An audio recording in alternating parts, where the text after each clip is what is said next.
आणि जे आरओई त्याला उचला त्याशिवाय हे होणार नाही. कोण म्हणतं मोबदला सगळ्याला दिलेला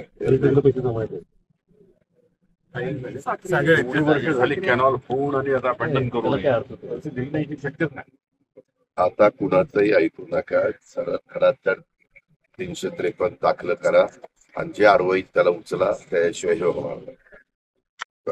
ज्याची स्वतःच्या मालकीची जागा जात असेल त्याला आपण टीडीआर देऊ. जे काही करायचं ते करू. त्याचं काही नुकसान करायचं आपल्याला कारण नाही.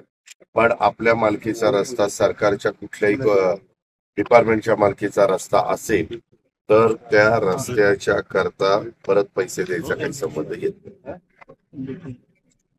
तेच केलं जरा सांगितलं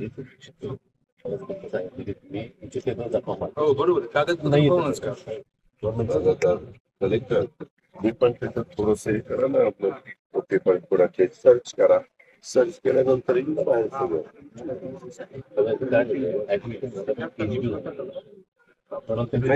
जुनं रेकॉर्ड असेलच ऍक्टिव्हिशनचं आहे सातारा त्यांच्याच नावाने त्यांच्या नावाने केजीबी काय